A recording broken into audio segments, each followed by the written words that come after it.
Last class में हम लोग एसिड स्टार्ट किए थे, ठीक है। उससे बहुत सारा क्वेश्चन हम लोग किए हैं, जितना भी तरह क्वेश्चन होता है सारा हम करवा चुके हैं उस पर, ठीक है ना।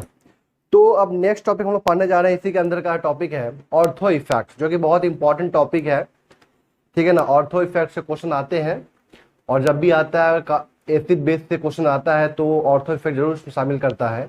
तो थोड़ा सा ये इंपॉर्टेंट टॉपिक है ऑर्थो इफेक्ट। देखिए ध्यान से, इसमें क्या है कि SIR जो हम लोग पढ़े हैं ना, स्टेरिक इनहिबिशन इन रेजोनेंस, उसी का हम लोग यहाँ पे यूज करने वाले हैं। तो आप लोगों को पता ही होगा, SIR में पढ़ा चुका हूँ पहले भी, ठीक है ना।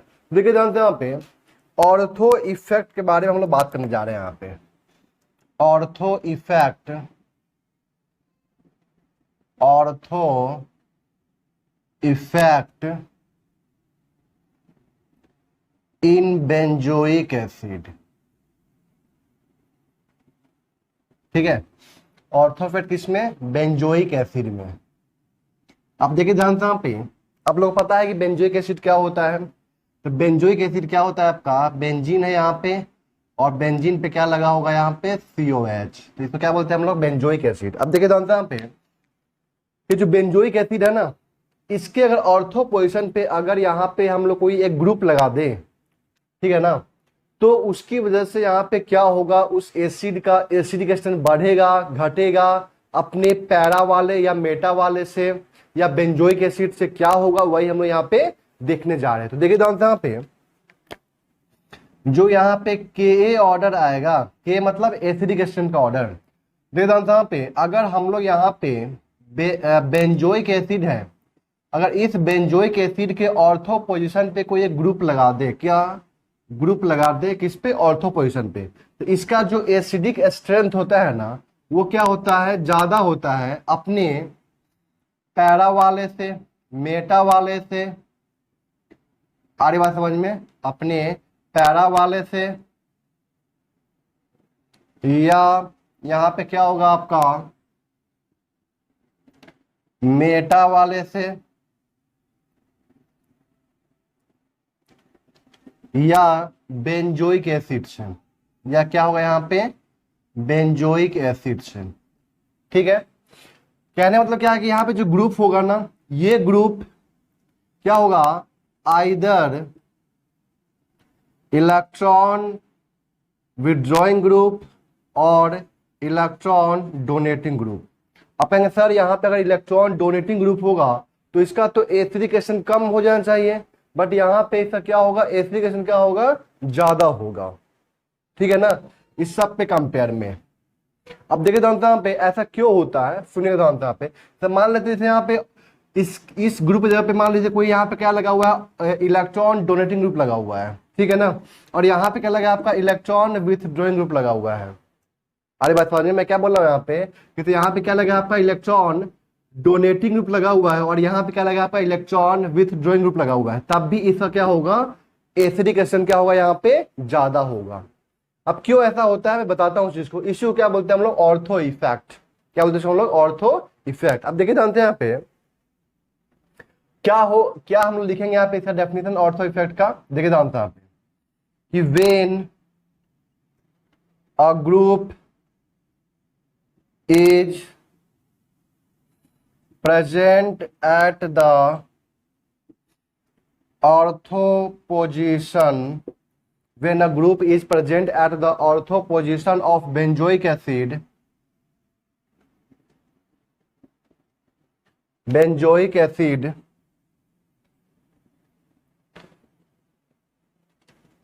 क्या हो सकता है? Either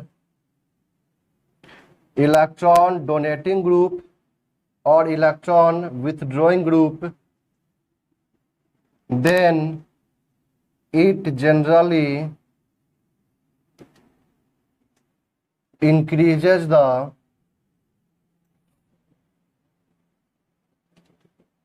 acidic strength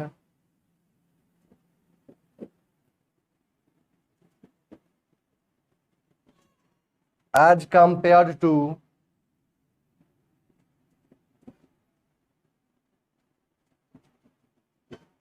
benzoic acid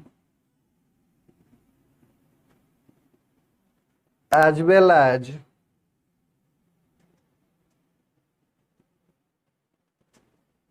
Meta and para benzoic acid, ठीक है ना। और इस इफेक्ट को क्या बोलते हैं हम लोग, ऑर्थो इफेक्ट। यहाँ पे क्या बोला कि जब एक ग्रुप प्रेजेंट हुआ कहाँ पे, ऑर्थो पोजीशन पे, बेंजोइक एसिड के ऑर्थो पोजीशन पे, या वो क्या हो सकता है, इलेक्ट्रॉन डोनेटिंग ग्रुप भी हो सकता है, या तो इलेक्ट्रॉन विथ ड्रॉइंग ग्रुप भी हो सकता है। तो ये क्या करता है आपका एसिडिक एसिड, क्या करता है उसका इंक्रीज कर देता है, किससे कंपेयर में, बेंजोइक एसिड कंपेयर में, या तो कह सकते हैं हम लोग कि ऑर्थो एंड मेटा, ऐसे लिख लीजिए इसको, ortho sorry Meta and para substituted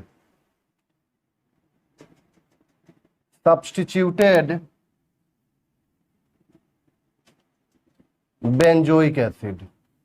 अरे बात समझ में, मेटा या तो पैरा सब्स्टिट्यूटेड बेंजोइक एसिड से भी क्या हो जाएगा, उसका एसिडिक एसिड इंक्रीज कर जाएगा। This effect is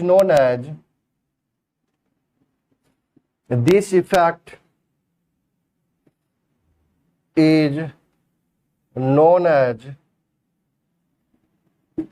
ortho effect. इसको क्या बोलते हैं हम लोग, ऑर्थो इफेक्ट बोलते हैं। तो दिक्कत यहां तक क्लियर है, इसको नोट कीजिए, फिर हम लोग क्वेश्चन करते हैं इसके ऊपर। अब देखिए यहाँ पे इसका रीजन क्या होता है, क्यों, मतलब आखिर में अगर ग्रुप प्रेजेंट होता है ऑर्थो पोजीशन पे तो उसका एसिडिक एसिड क्या होता है, इंक्रीज कर जाता है as compared to the meta and para, और बेंजोइक एसिड से भी क्या होता है, इसका एसिडिक एसिड इंक्रीज कर जाता है। देखिए यहाँ पे इसका दो रीजन है। फर्स्ट, इसका रीजन जो है दो है। फर्स्ट क्या है, due to SIR effect, SIR effect की वजह से, और दूसरा H बॉन्डिंग। समझाता हूं चीज को, देखिए यहाँ पे पहला रीजन समझते हैं हम लोग यहाँ पे क्या, SIR इफेक्ट। देखिए यहाँ पे यहाँ हमने क्या लिया, बेंजोइक एसिड, ठीक है ना, और यहाँ पे क्या आपका COOH है, और यहाँ पे मैंने एक ग्रुप लगा दिया, ठीक है ना। तो यहाँ पे जो ग्रुप होगा SIR इफेक्ट है, मतलब बल्कि ग्रुप होगा, ठीक है। तो कहने का मतलब क्या है यहाँ पे कि COH है, ठीक है, और मैंने यहाँ पे दूसरा लिया बेंजोइक एसिड। अब देखिए ध्यान से, ये क्या करेगा, यहाँ से H प्लस को लॉस करेगा। जैसे यहाँ से H प्लस लॉस किया, देखिए ध्यान से यहाँ पे क्या बन जाएगा, C डबल बॉन्ड O पे क्या जाएगा, निगेटिव चार्ज, और यहाँ पे मान लेते कोई ग्रुप है, मान लेते कि यहाँ पे R ले लिया हमने, ठीक है ना, क्या ले लिया हमने यहाँ पे R। अब देखिए ध्यान से यहाँ पे R कर लीजिए, ज्यादा बेटर रहेगा। तो एक ग्रुप ले लिए हम लोग यहाँ पे, ठीक है ना, यहां से H प्लस को बाहर निकाले, बताइए यहाँ पे क्या बनेगा,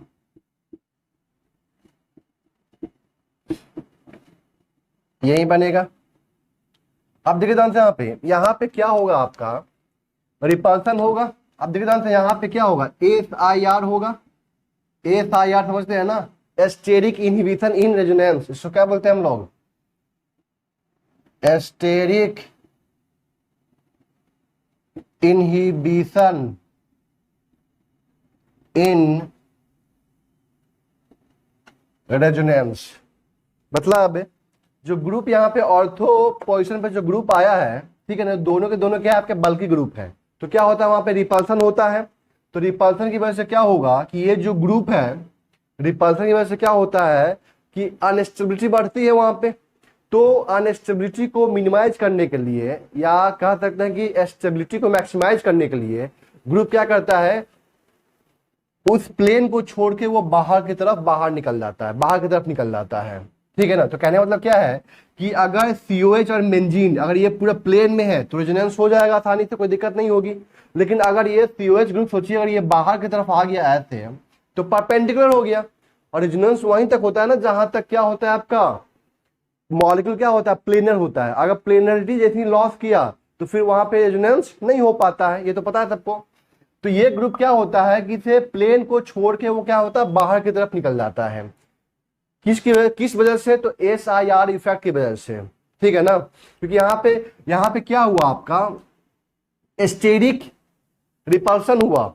क्या हुआ यहाँ पे, स्टेरिक रिपल्सन हुआ, यहाँ पे क्राउडिंग बहुत ज्यादा बढ़ गया। तो रिपल्सन को मिनिमाइज करने के लिए क्या होता है, ग्रुप बाहर की तरफ निकल जाता है।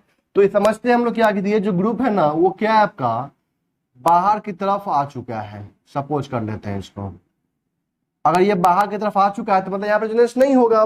अब देखिए ध्यान से, यहाँ पर रेजोनेंस नहीं होगा तो कहने मतलब क्या है कि कौन सा रेजोनेंस नहीं होगा। देखिए ध्यान से, ये तो निगेटिव चार्ज अपना रेजोनेंस कर रहा है, इसमें कोई दिक्कत नहीं है, क्लियर है। अब देखिए ध्यान से, यहाँ पे ये जो यहाँ पे रेजोनेंस कर रहा था ऐसे क्रॉस कंजुगेशन जो कर रहा था, तो ऐसे लेते हैं हम लोग, ये जो क्रॉस कंजुगेशन कर रहा था ऐसे, तो ये अब क्रॉस कंजुगेशन यहाँ पे नहीं हो पाएगा। क्यों नहीं हो पाएगा, क्योंकि ये क्या है नॉन प्लेनर में है और ये क्या है प्लेनर में है। मतलब ये प्लेन के बाहर साइड में है और ये क्या है प्लेन में है, तो वहां पर रेजोनेंस संभव नहीं है। रेजोनेंस वहीं पे संभव होता है जहां तक मॉलिक्यूल क्या होता है प्लेनर होता है, क्लियर है यहाँ तक। तो ये क्या हो गया प्लेन के बाहर आ चुका है। जब प्लेन के बाहर आ चुका है तो यहाँ पर रेजोनेंस खत्म हो गया, मतलब क्रॉस कंजुगेशन का सिचुएशन खत्म हो चुका है, ठीक है ना। अब देखिए ध्यान से, यहाँ पे क्या है कि जब ये रेजोनेंस करने के लिए गया, ठीक है, तो ये क्या कर दिया इधर से क्रॉस कंजुगेशन कर दिया, और यहाँ पे क्रॉस कंजुगेशन होगा, इसलिए होगा क्योंकि यहाँ पे ये मॉलिक्यूल क्या प्लेनर है, क्या मॉलिक्यूल पूरी तरह से प्लेनर है। तो मतलब यहाँ पे क्या होगा आपका क्रॉस कंजुगेशन होगा, जिसकी वजह से इस निगेटिव चार्ज का स्टेबिलिटी क्या हो जाएगा कम हो जाएगा। और क्रॉस कंजुगेशन होगा तो सोचिए आप ही, क्या ये निगेटिव चार्ज क्या उतना इफेक्टिवली रेजोनेंस कर पाएगा, क्या नहीं कर पाएगा। ये निगेटिव चार्ज उतना ज्यादा इफेक्टिव रेजोनेंस तब नहीं कर पाएगा।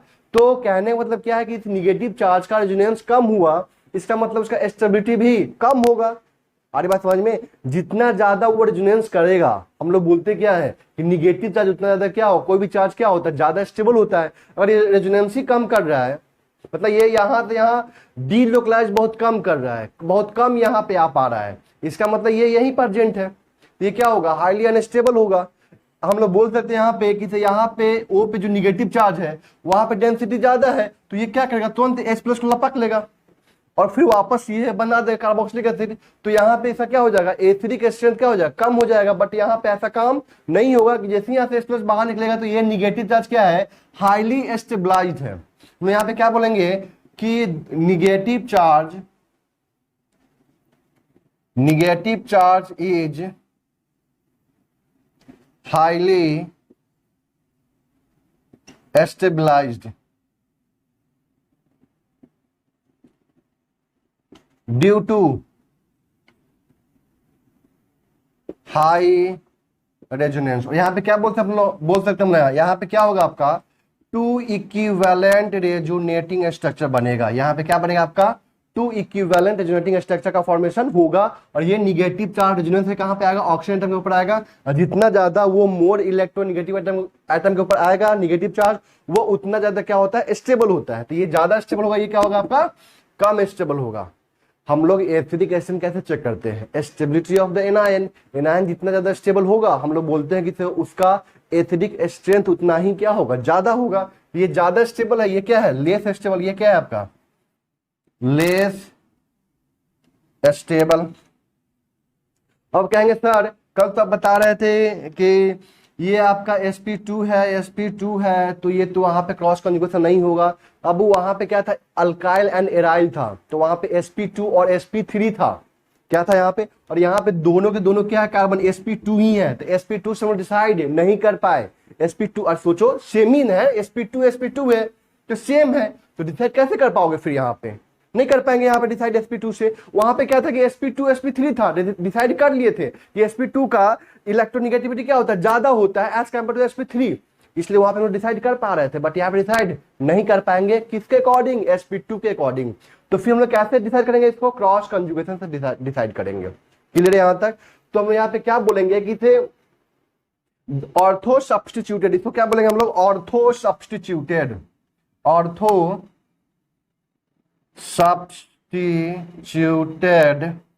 Benzoic acid.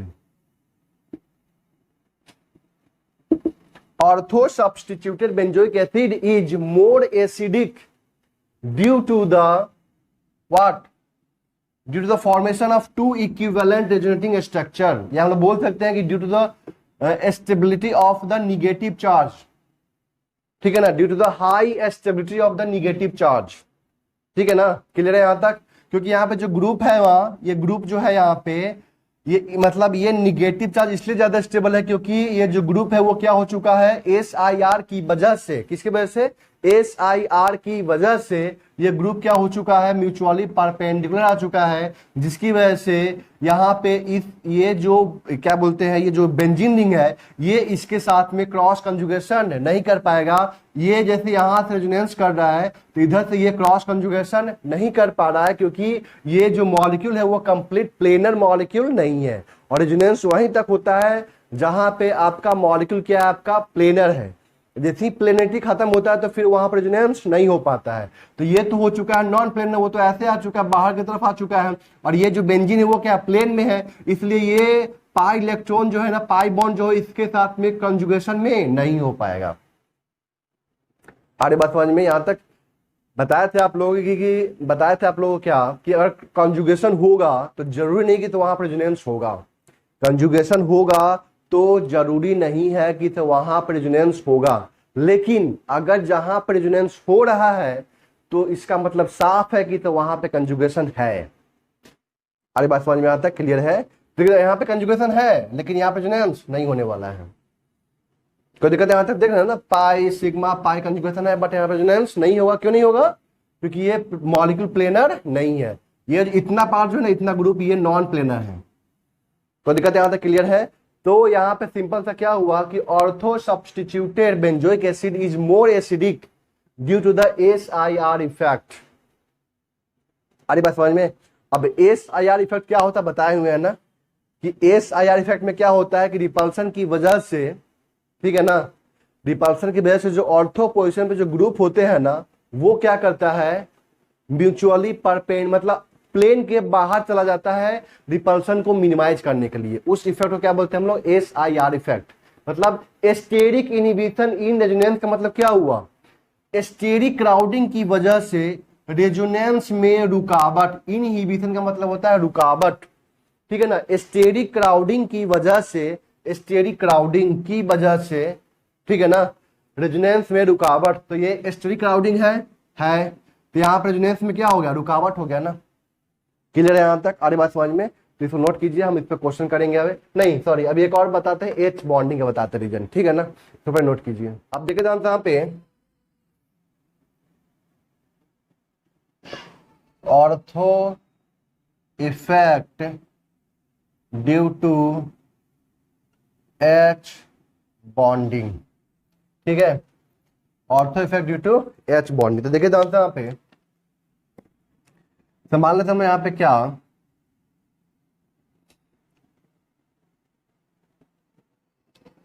COH है, यहाँ पे क्या आपका OH है, ठीक है।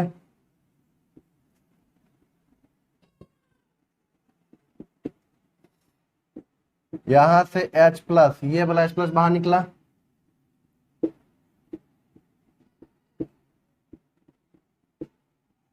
यहाँ पे क्या आया, निगेटिव चार्ज। यहाँ पे क्या है आपका OH। यहां से H+ को बाहर निकाले,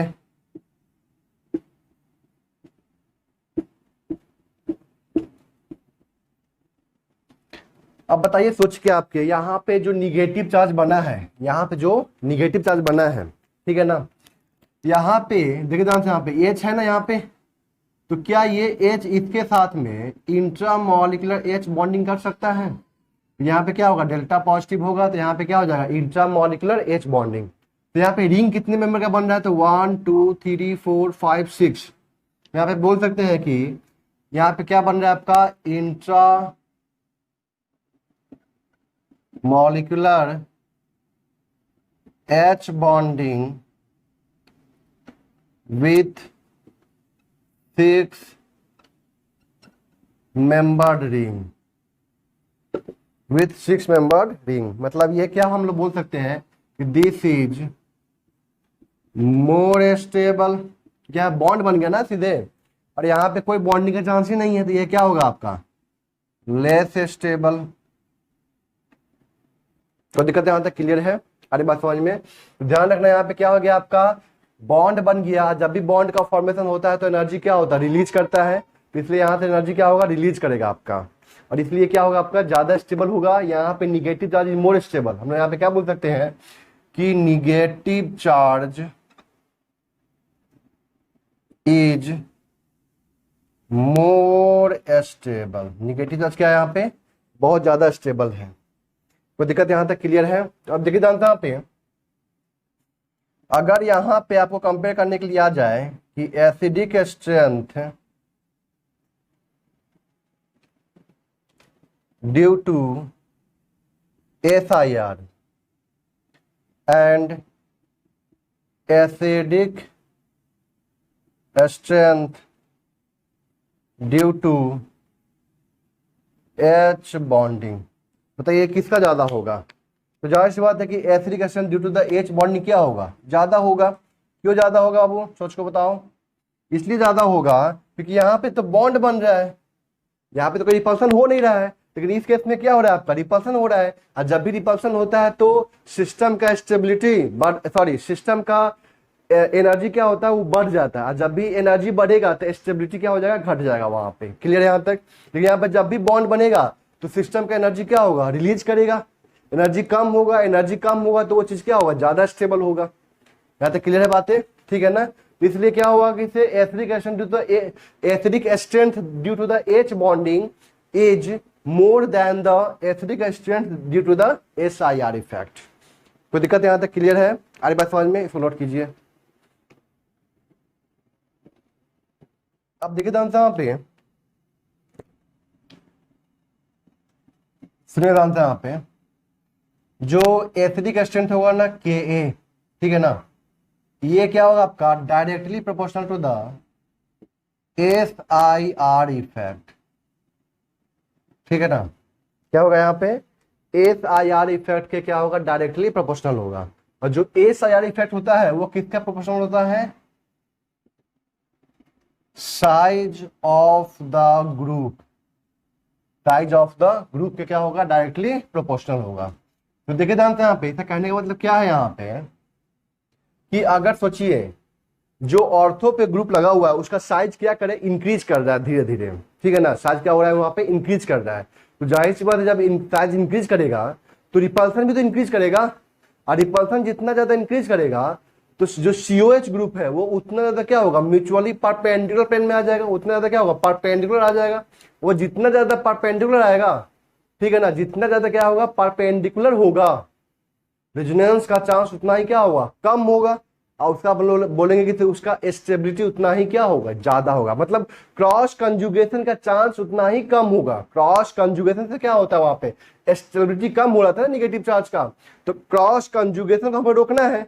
तो क्रॉस कंजुगेशन, तो यहाँ पे हम लोग क्या करते हैं, ग्रुप का साइज बढ़ाते हैं। ग्रुप का साइज इंक्रीज कर रहा है, मतलब कहने मतलब जो ऑर्थो पे जो ग्रुप लगा हुआ है उसका साइज अगर इंक्रीज कर रहा है तो वहां पे क्या होगा आपका, कि जो ग्रुप है, जो COH ग्रुप है वो उतना ज्यादा क्या होगा, म्यूचुअली परपेंडिकुलर आएगा। जितना ज्यादा वो म्यूचुअली परपेंडिकुलर आएगा उतना क्रॉस कंजुगेशन का चांस कम होगा। और जितना क्रॉस कंजुगेशन का चांस कम होगा, हम लोग बोलेंगे वहां पे कि उसका एसिडिक स्ट्रेंथ उतना ही ज्यादा होगा। मैं एग्जांपल समझाता हूं चीज को, देखिए जानते हैं यहाँ पे,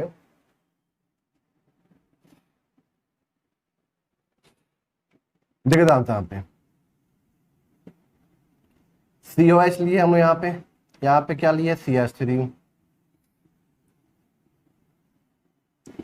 COH, CH2, CH3, COH,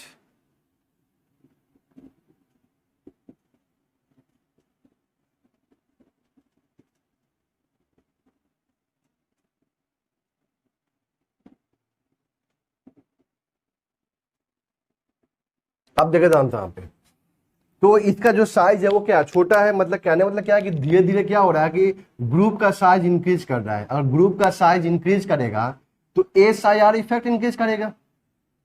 group का साइज इंक्रीज कर रहा है मतलब SIR इफेक्ट इंक्रीज कर रहा है। अगर SIR इफेक्ट इंक्रीज कर रहा है इसका मतलब वहां पे क्रॉस कंजुगेशन का चांस और ज्यादा कम हो रहा है। ठीक है ना? क्रॉस कंजुगेशन चांस कम होगा, ठीक है ना, तो कहने मतलब क्या है कि जो निगेटिव चार्ज रेजोनेंस कर रहा था उसको रोकने वाला कोई नहीं है अब वहां पे, तो आसानी से रेजोनेंस करेगा और उस निगेटिव चार्ज के स्टेबिलिटी को और क्या कर देगा, बढ़ा देगा। क्लियर है यहां तक? तो कहने मतलब क्या है कि ये ग्रुप रिपल्सन कम क्रिएट करेगा, ये ग्रुप इससे कंपेयर में ज्यादा करेगा, ये और ज्यादा करेगा, और ये और ज्यादा SIR इफेक्ट लगा। SIR इफेक्ट मतलब समझना है क्या, स्टेरिक रिपल्सन और ज्यादा बढ़ रहा है। SIR इफेक्ट का मतलब क्या समझना है कि स्टेरिक रिपल्सन, स्टेरिक क्राउडिंग बहुत ज्यादा बढ़ रहा है, और जितना ज्यादा स्टेरिक क्राउडिंग बढ़ेगा रेजोनेंस में रुकावट उतना ही ज्यादा होगा। कोई दिक्कत यहां तक क्लियर है? जितना ज्यादा स्टेरिक क्राउडिंग बढ़ेगा रेजोनेंस में रुकावट उतना ही ज्यादा बढ़ेगा, वो बहुत ज्यादा रेजोनेंस को रोक देगा, मतलब क्रॉस कंजुगेशन को बहुत ज्यादा वो रोक देगा। क्लियर है? इसका मतलब बोलते हो इसका क्या होगा कि एसिडिक स्ट्रेंथ इंक्रीज कर जाएगा। मतलब चारों में ज्यादा कौन ज्यादा एसिडिक स्ट्रेंथ होगा, मतलब किसका ज्यादा एसिडिक नेचर होगा?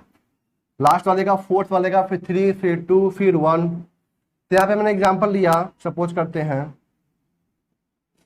COH फ्लोरीन, किसका आंसर आप लोग दीजिएगा खुद? Cl bromine, iodine. अब बताइए यहाँ पे किसका ज्यादा होगा यहाँ पे एसिडिक स्ट्रेंथ? तो जाहिर सी बात है कि फ्लोरीन का साइज छोटा होता है। जैसे हम लोग ग्रुप में जाते हैं, आप टॉप टू बॉटम जाते हैं, तो क्या होता है कि ग्रुप एटम का साइज क्या होता है, इंक्रीज करता है, ठीक है ना। तो आयोडीन का साइज सबसे बड़ा है और इसका साइज सबसे बड़ा है, तो ये रिपल्सन ज्यादा क्रिएट करेगा, और जितना ज्यादा रिपल्सन क्रिएट करेगा हम लोग बोलेंगे उसका एसिडिक एसिड उतना ही ज्यादा होगा। तो लास्ट वाला मतलब 4, 3, 2, फिर 1। तो देखा था यहाँ तक क्लियर है? आ रही बात समझ में? जो मैंने वहां पे दिखाया था कि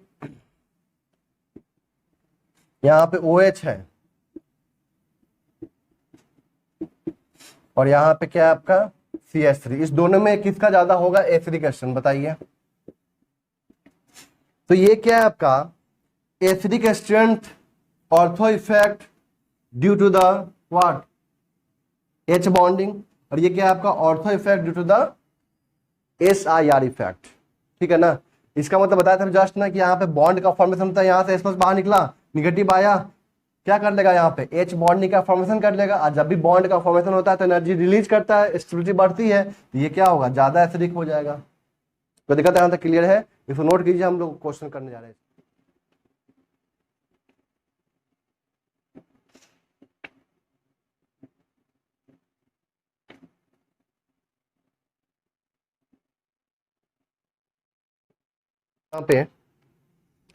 यहाँ पे तो आप जानते हैं कि इसे OH ग्रुप है, तो यहाँ पे H बॉन्डिंग होगा, यहाँ भी क्या होगा आपका H बॉन्डिंग होगा, तो यहाँ पे दो जगह से H बॉन्डिंग बनेगा, सोचिए यहाँ पे, ठीक है ना। तो यहाँ पे ज्यादा स्टेबिलिटी आएगी और यहाँ पे एक ही तरफ से बनेगा H बॉन्डिंग, ये इसका क्या होगा एसिडिकेशन क्या होगा ज्यादा होगा, क्योंकि यहाँ पे जो निगेटिव चार्ज है, यहाँ पे H+ निकलने के बाद जो यहाँ पे निगेटिव चार्ज आएगा, तो ये जो निगेटिव चार्ज है, इस निगेटिव चार्ज को इधर से भी H बॉन्डिंग करने का मौका मिलेगा और इधर से भी H बॉन्ड नहीं करने का मौका मिलेगा। इसका मतलब ये क्या होगा ज्यादा स्टेबल होगा, तो दो बॉन्ड बनाएगा, ज्यादा स्टेबल होगा, ठीक है ना। तो इसका मतलब क्या होगा कि इसका एसिडिकेशन क्या होगा ज्यादा होगा, मतलब 2 का सबसे ज्यादा होगा, फिर 1 का, फिर 3 का, क्योंकि 3 में कोई H बॉन्डिंग नहीं है।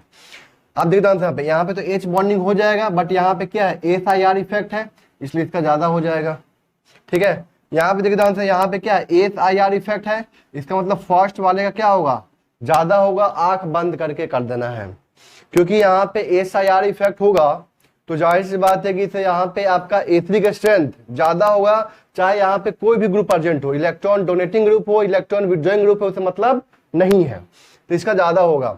उसके बाद यहाँ पे Cl यहाँ पे क्या शो करेगा बाबू -I, और यहाँ से NO2 क्या शो करेगा -M, तो 1 का तो ज्यादा हो गया, -M से ज्यादा इलेक्ट्रॉन खींचेगा, तो यहाँ पे जो निगेटिव चार्ज उसको ज्यादा स्टेबिलिटी मिलेगी, तो हम लोग क्या बोलेंगे यहाँ पे 3, उसके बाद क्या आ जाएगा यहाँ पे 2, उसके बाद क्या आ जाएगा यहाँ पे 4। कोई दिक्कत यहाँ तक क्लियर है?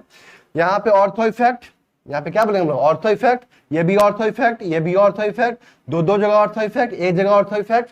तो यहाँ पे जो ऑर्थो इफेक्ट है किसकी वजह से है H बॉन्डिंग की वजह से, यहाँ पे जो ऑर्थो इफेक्ट किसकी वजह से है SIR इफेक्ट की वजह से है, तो यहाँ भी ऑर्थो इफेक्ट किसकी वजह से है SIR इफेक्ट की वजह से। तो यहाँ पे क्या होगा फर्स्ट वाले का ज्यादा होगा, यहाँ पे -I, यहाँ पे -M, तो -M से ज्यादा इलेक्ट्रॉन खींचेगा, तो क्या हो जाएगा 3 हो जाएगा, फिर 2 हो जाएगा, फिर 4 हो जाएगा, ठीक है। यहाँ भी ऑर्थो इफेक्ट हो जाएगा, तो यहाँ पे क्या हो जाएगा 1 का सबसे ज्यादा हो जाएगा, यहाँ पे +I हो जाएगा, यहाँ पे प्लस एच होगा, यहाँ पे कुछ नहीं है तो प्लस आई प्लस एच से क्या होगा, इलेक्ट्रॉन देगा। प्लस आई या प्लस एच से क्या करेगा, इलेक्ट्रॉन देगा। इलेक्ट्रॉन देगा तो निगेटिव चार्ज की स्टेबिलिटी कम हो जाएगी क्योंकि वहां पर रिपल्सन हो जाएगा, इसलिए फर्स्ट के बाद क्या हो जाएगा, यहाँ पे डायरेक्ट फोर्थ हो जाएगा। यहाँ प्लस आई से कम देगा, प्लस एच से ज्यादा इलेक्ट्रॉन भेजेगा तो कम इलेक्ट्रॉन भेजेगा तो कम रिपल्सन। कम रिपल्सन का मतलब स्टेबिलिटी ज्यादा, तो मतलब क्या हो जाएगा फिर 2, फिर क्या हो जाएगा 3। ये इसका आंसर है। ठीक है,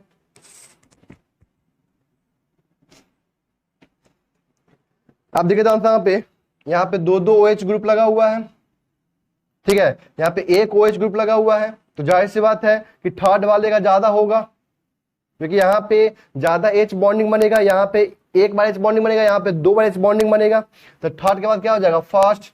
अब यहाँ पे क्या है आपका -I और यहाँ पे OH है, फोर्थ में क्या है OH है, तो OH क्या करेगा यहाँ पे +M इफेक्ट शो करेगा। ठीक है ना, तो सबसे पहले क्या होगा 3, फिर क्या हो जाएगा 1, उसके बाद क्या आ जाएगा यहाँ पे 2 क्योंकि -I शो कर रहा है। +M से इलेक्ट्रॉन डेंसिटी कम होगा, तब यहाँ पे क्या आ जाएगा 5, अब यहाँ पे क्या आ जाएगा 4। कोई दिक्कत यहाँ तक क्लियर है। अब देखिए यहाँ पे आगे CCl3 ortho effect, CBr3 ortho effect, तो CCl3 एंड CBr3 में किसका ऑर्थो इफेक्ट ज्यादा होगा, क्योंकि ऑर्थो पे तो लगा हुआ है, तो जिसका बल्कीनेस ज्यादा, ग्रुप का साइज बड़ा होगा वहां पे SIR इफेक्ट ज्यादा होगा, उसका एसिडिकेशन भी ज्यादा होगा। इसका मतलब फोर्थ का सबसे ज्यादा हो जाएगा, फिर 1 का हो जाएगा। इतना तो क्लियर है।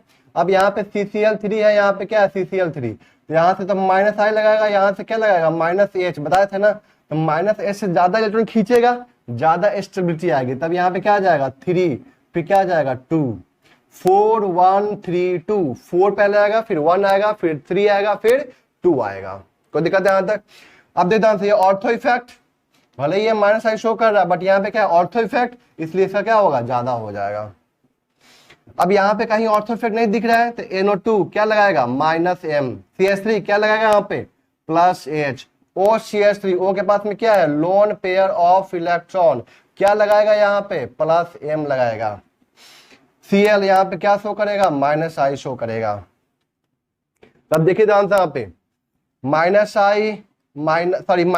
एंड -I तो ज्यादा करेगा ना, +H ये क्या है +M, तो +M से इलेक्ट्रॉन भेजेगा तो स्टेबिलिटी घट जाएगी, तो -M से ज्यादा करेगा तो मतलब 1 का हम लोग क्या बोलेंगे 1 का ज्यादा होगा एसिडिकेशन, क्योंकि -M से ज्यादा इलेक्ट्रॉन खींचेगा। फिर क्या आ जाएगा आपका फोर्थ, फिर यहाँ पे क्या आ जाएगा आपका +H से कम भेजेगा, +M से ज्यादा इलेक्ट्रॉन भेजेगा, तो +H से कम इलेक्ट्रॉन भेजेगा तो रिपल्सन कम होगा तो स्टेबिलिटी ज्यादा होगी, तो फिर 2, उसके बाद क्या आ जाएगा 3। यहाँ पे देखिए ध्यान से सब जगह ऑर्थो इफेक्ट, तो ऑर्थो इफेक्ट यहाँ पर लगभग क्या हो चुका है सेम हो चुका है।